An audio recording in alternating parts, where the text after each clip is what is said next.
Hey guys, AlduicS here, and we're back with Season 3, Episode 7 of Iruma-kun. So I'll admit, I do relate with Lead. No one can resist Elisabetta, because if we're talking only natural beauty, she's easily one of the most attractive demons of the entire series. And the outfit looks fantastic on her. It does wonders.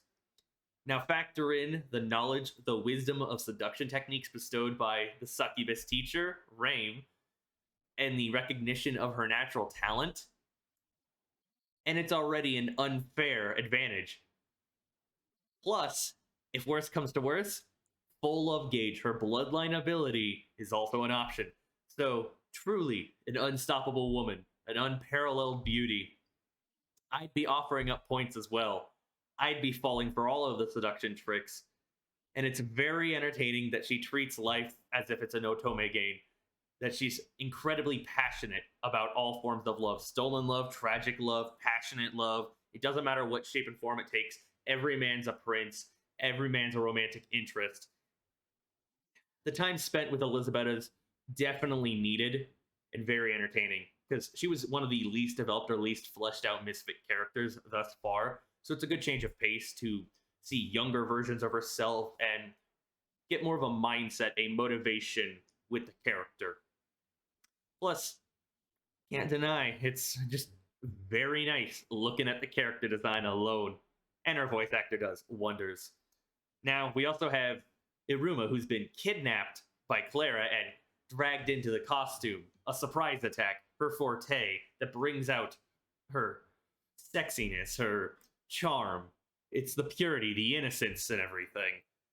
So, very curious what's going to go on with there. Is she angry about not being able to play with Iruma? Will she be trying to steal points from Iruma if he still has any on him hidden at all? Or if he's eaten them all? Because our boy went full survival hall high, regained all of his previous experiences and memories from the hardships, the struggles of living on his own, or dealing with the whims of his parents, the struggle to survive, the living outdoors and adapting to the forest, conserving strength, eating, and basically believing, tricking yourself into believing that you've been born into the forest, into your environment, so you can adapt the quickest.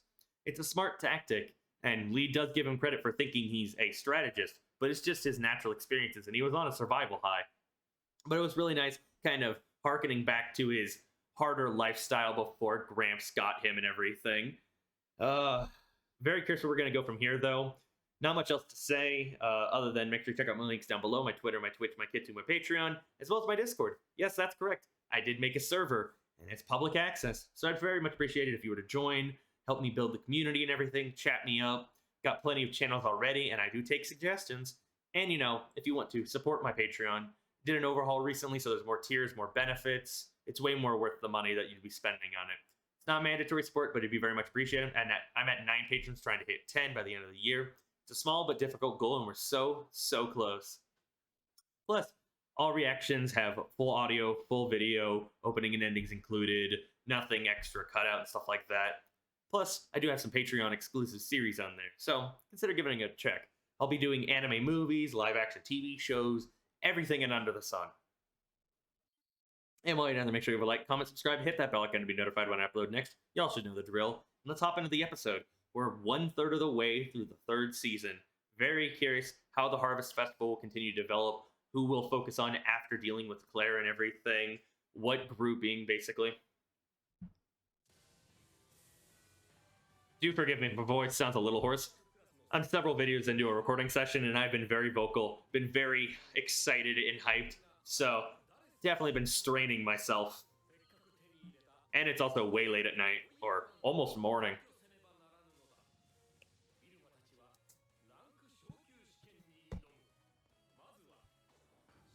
And then the music festival.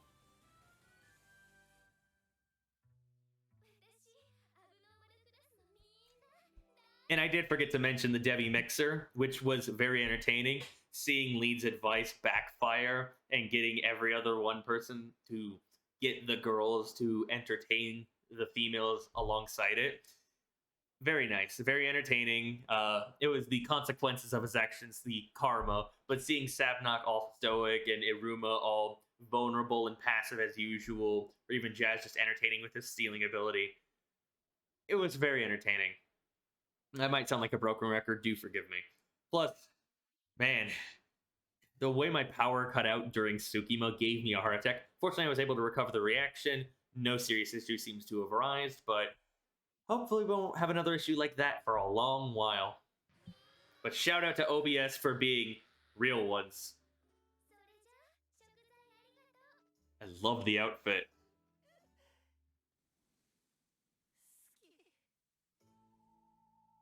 Poor lead.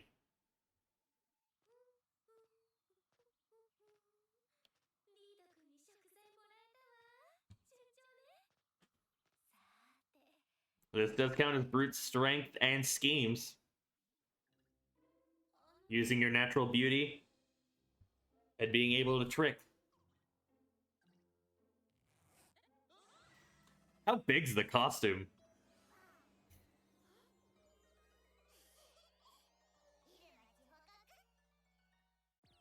And we're back with an interesting title. Do correct me if I'm wrong, but didn't this episode also come out a couple days after its Saturday time slot? I don't know if there was like an issue or something taking up the said time slot, or if there was a translation issue or a subbing issue. But considering I'm watching this after the fact, obviously I have fallen behind and I do intend on catching up as quickly as possible. So thank you for your patience and understanding and your forgiveness. But very interesting title. Element of surprise. It's been a while, Clara. Still as adorable as usual.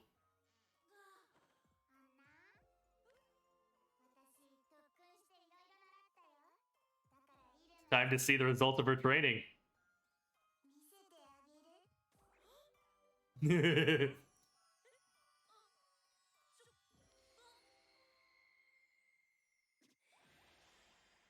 So did she just use magic?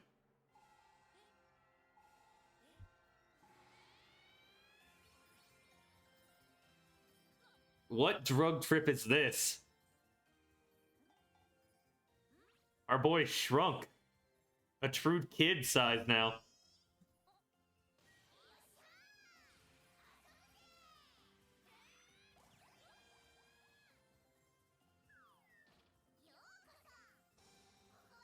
Clara's toy box.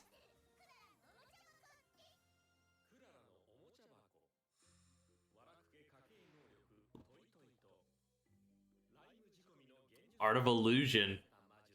So it's a combination move.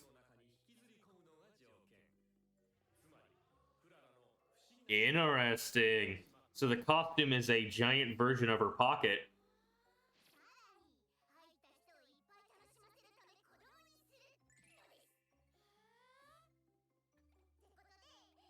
As per usual, she's pulling out the weirdest of twists.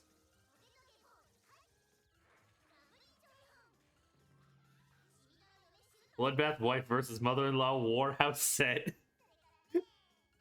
What the hell?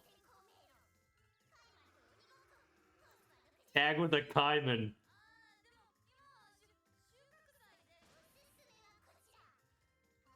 Reversey.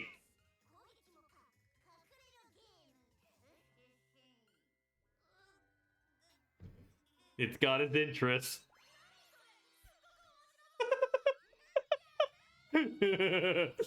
Already letting out the inner child. This environment's just strange. It's hard to believe we're in the middle of the Harvest Festival, but it's Clara. What else would you expect than pure absurdity?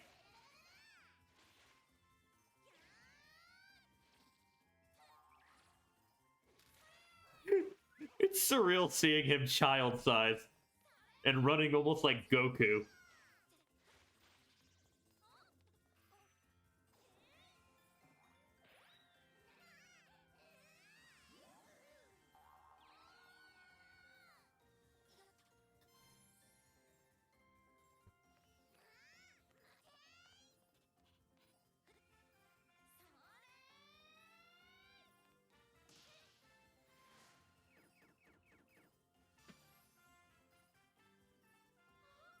Like that formed a blue arrow pointing towards him.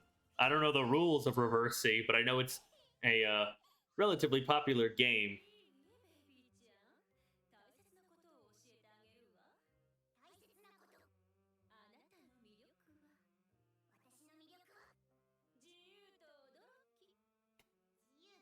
Yeah. It's part of why so many people like her, myself included. No one can predict what she'll do next. Plus, she's just unexpectedly adorable.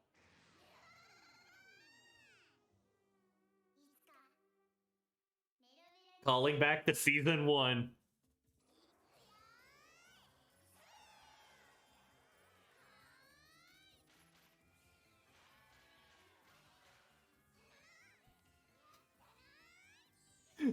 It just gets me. He's running around like Goku.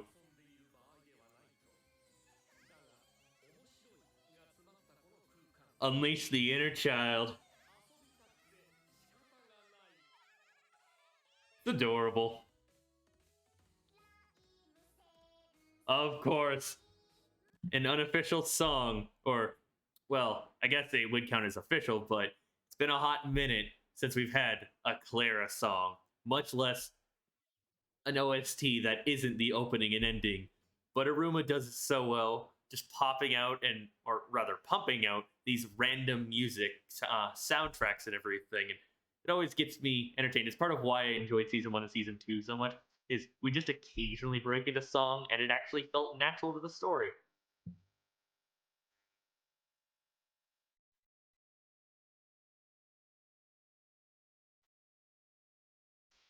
Venus of the Land of Toys.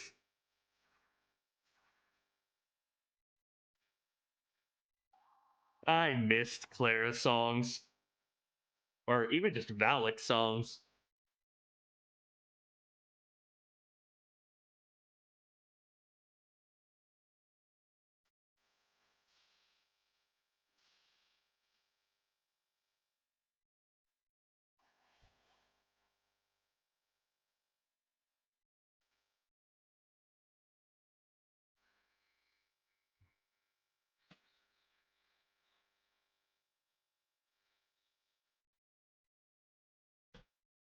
Aww. The pose. Mario Kart time. The bridge is out.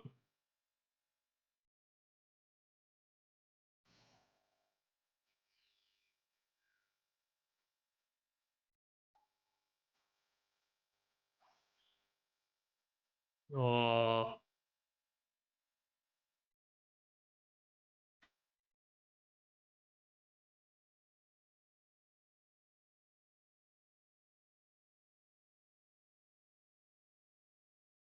This song's addicting, holy shit.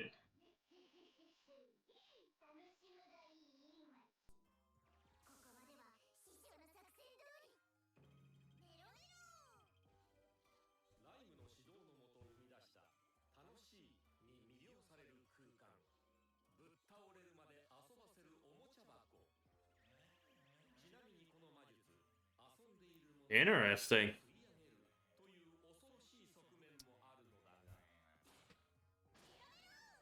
Very clever weapon.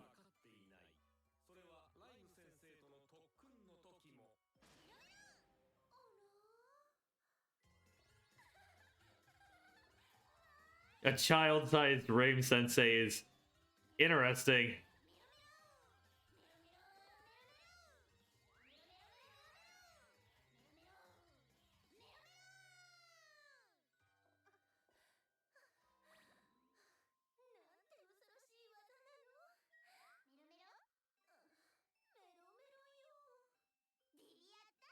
Aww. I like that shot a lot.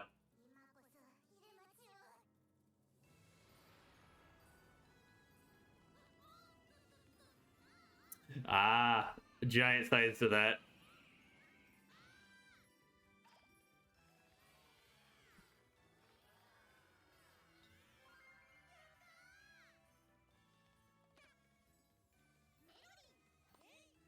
The fact that ball keeps changing colors, that's cool. Or it's actually just changing objects in general.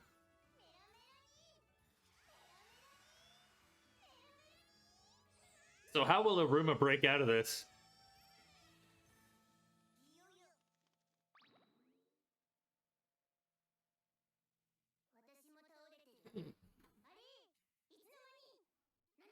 Because Iruma's just built different.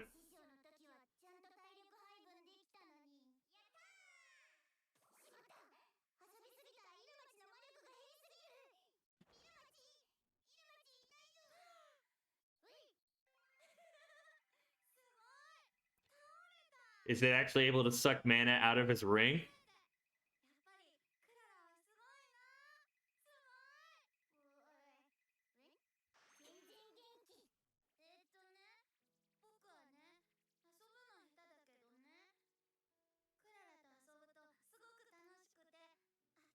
It's still surreal, guys.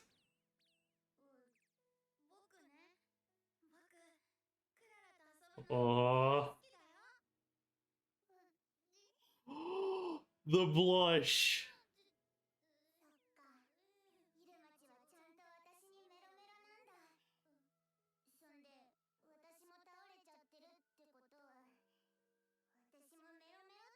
Oh.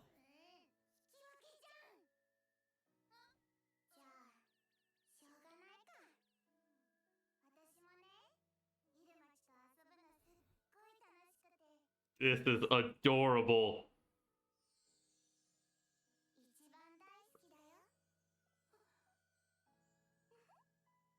Holy shit.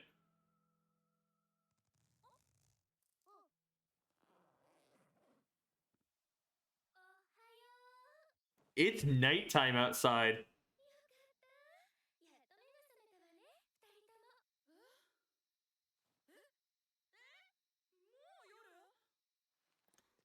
How long's our boy been in there?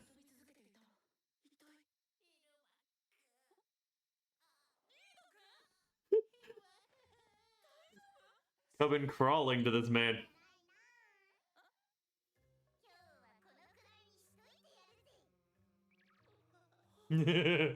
Women are terrifying.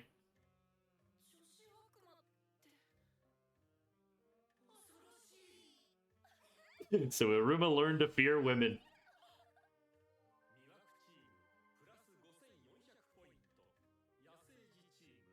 Feral team. Looks like they have a filter on this. It's an interesting one. So that was only one chapter, so we actually got a 2-chapter episode. Interesting.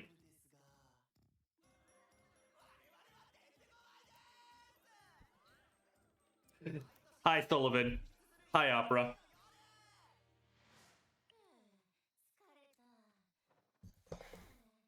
Laying down in a beast's nest, huh?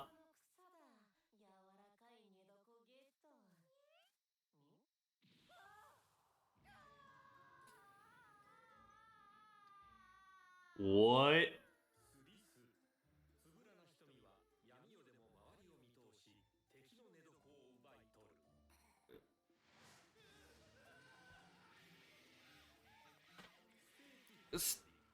What are these creatures?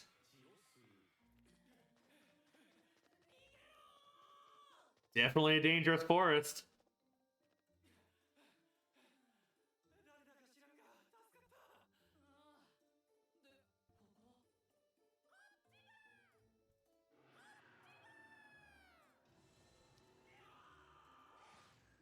What? That's crazy. It's creepy but cool.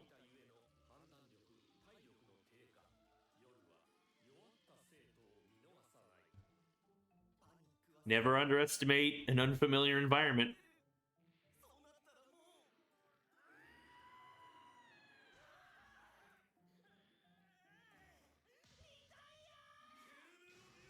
The instant the guard dog.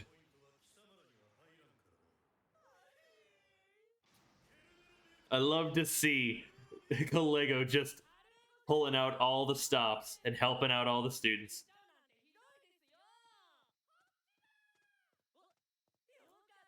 Will Robin fall? Are you serious?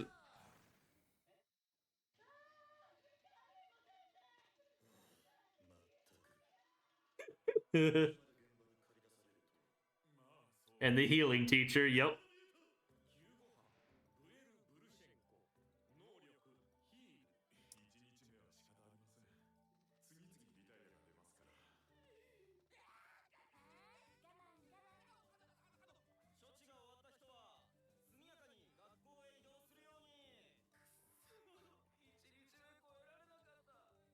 But the weak links get picked off relatively easy.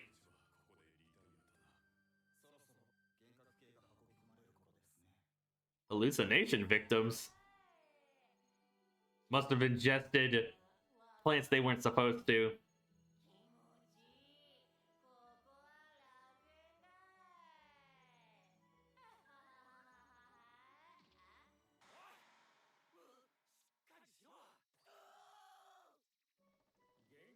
Trippy Vine.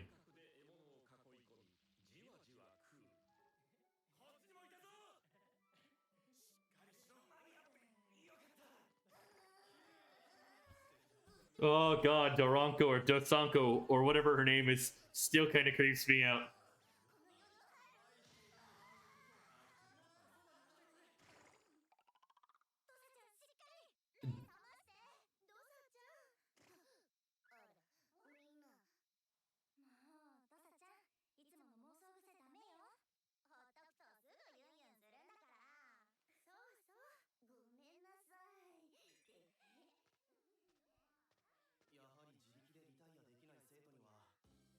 Ballum Sensei. Oh no.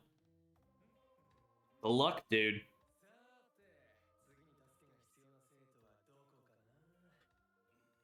Those who fortune favors, basically.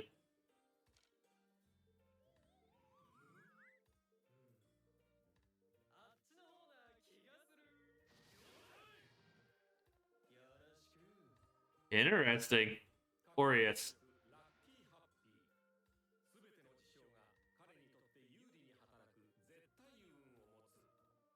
A broken bloodline.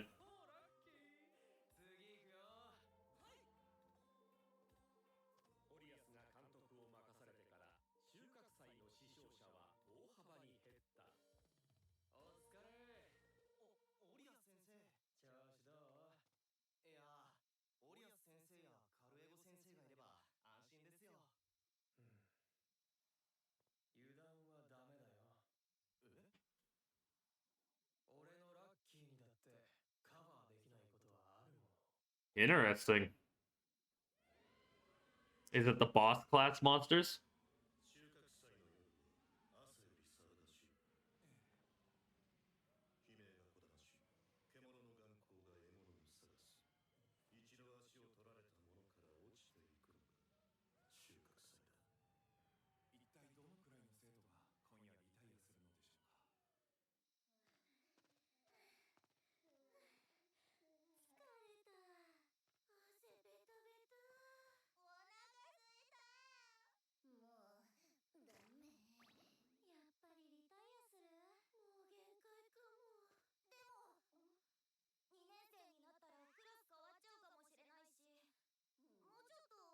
Aww.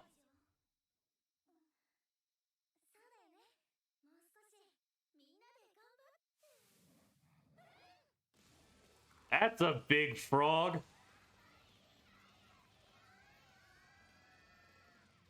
Making memories will only take you so far, ladies. Where are they running to? A Japanese castle? In the middle of this forest?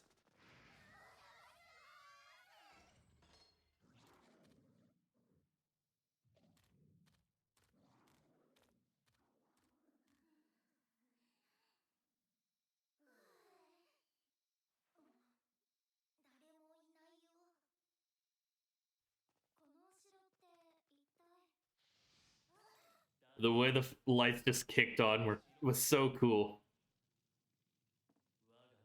AlduicS. So this is his castle?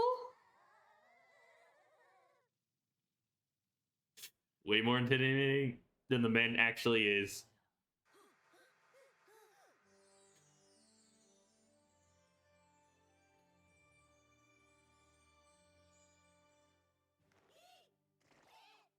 Handsome or hot.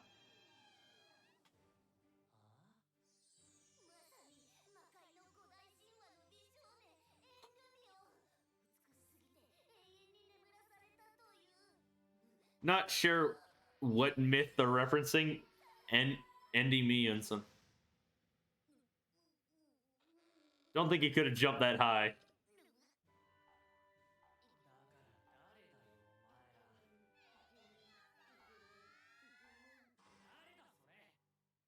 Light changed.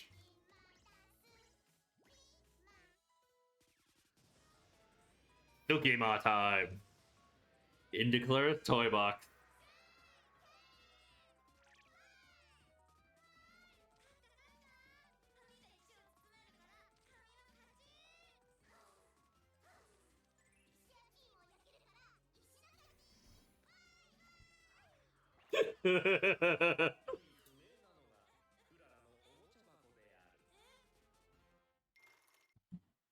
And we will not be watching the preview, but what another entertaining episode of Iruma-kun. But did we expect any less? This show's just absolutely wild. It's cozy, it's comfy, it's hilarious, it's wholesome. It's everything you could possibly want from a show in this vein. It makes me feel so warm and fuzzy on the inside. But first and foremost, let's discuss Clara's toy box. It's meant to be nonsensical. It combines her bloodline ability and illusion magic. Now that's just crazy. And the fact that it drains mana slowly but surely until the point you collapse, it's terrifying. If it worked on both Elisabetta and Rain Sensei, already a dangerous technique if you can just get anyone in there, since it shrinks them to the size of a child and makes it so they fall head over heels, that they want to just continue to play and play and play and play and play. So, even if she doesn't understand it entirely, Clara's created something wild. But did we expect any less? Much like everything that was being pulled out and demonstrated in the toy box itself, or any time we spent extensive amount of spotlight on Clara, everything she does is nonsensical, absurd, hilarious, occasionally wholesome, occasionally adorable. It's part of why everyone likes her, and Clara's toy box is quite literally just a scaled up version of herself and what it's like to spend time with her and to enjoy her as a friend, as a character. So, definitely has a pass for me. I'd love to go in there. It was a nice change of pace, especially with everything going on in the Harvest Festival. It was a good breather, albeit a dangerous one, so since so much time's actually passed. It's well into nighttime after all. But I'd love to play there, and seeing like Child Iruma too was kind of surreal, because it, in a way, gave him a childhood experience he never had until he came to the Netherworld. So, it was a bonus regardless of how much time was lost. Plus, it did allow him to connect and bond more with Clara, and the whole I love playing with you the most, I love playing with you the most, and then the I love you the most. The phrasing of the line, so kawaii, so cute. I love the characters so much. I can't get enough of this show. I'll gush about it to the ends of the earth. I might sound like a broken record, but it's just worth it. It's just that good. And well, now we've had the teachers tackling the issue of students forfeiting, getting injured, getting in danger, having to save their asses and everything. Very cool that we have Aureus playing the director and reducing casualties. We have Kalego and a bunch of other teachers actively fighting the beasts and threats and everything. And then we also have, the heal teacher as part of the rescue squad. It's nice to call back to some of the other teachers we did spend time with in Season 2, and seeing some of the other characters that we've seen throughout the entire series also just make appearances, spending more time with the girls that were at the Devi Mixer and everything, and them showing up at the castle that is AlduicS, which is most likely a byproduct or a creation of his bed effect, because whatever he recognizes as his bed, he can modify. We've seen him create shelters, create holes. So this is kind of an improved version of his bloodline, since his training was to strengthen his bloodline to improve his magic and everything.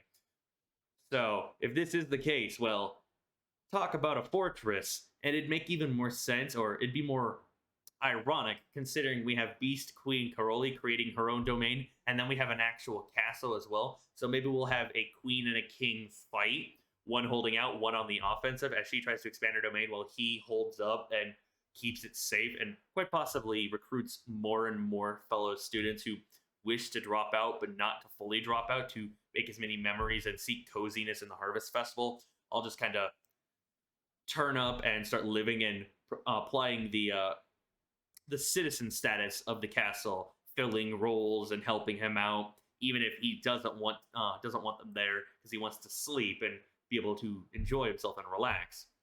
I do wonder where his partner Garp is. Is he around patrolling? Is he fighting the demonic beasts or anything like that? Only time will tell, but not much else to add. It was another solid episode of Iruma-kun. Exactly what I'd expect in terms of just how much I enjoy it, but it's impossible to predict what Clara will do next, and you can appreciate that even Iruma was able to realize how terrifying women can be, how crafty their schemes can be. But let me know you guys' thoughts on the series, on the episode, on my commentary, whatever and under the sun. I do read every comment and I do my best to respond to them. Make sure you check out my links down below, my Twitter, my Twitch, my Kitsu, my Patreon, and consider joining my newly created Discord. It'd be very much appreciated to grow the community, and plus, it'd be nice to have fellow Iruma fans to discuss all sorts of things with. And, support my Patreon if you'd like. Again, it'd be very much appreciated. Opening and endings included, full audio, full footage for all of my reactions. I do plan on doing anime movies, live action shows. I got Patreon exclusive series, so it's worth checking out and or pledging, but it's not mandatory. And while you're down there, leaving a comment and checking out my links, make sure to like, subscribe, hit that bell icon to be notified when I upload next, because YouTube doesn't do the best job about notifying you when videos go live after all. So every bit helps. It tells YouTube my channel ain't dead after all. But with this, my recording session ends. I'll be able to sleep within an hour or two once I finish editing and rendering videos and once these go live. But this has been AlduicS. Thank you for your patience, your understanding. I hope to see you all for another video. Peace.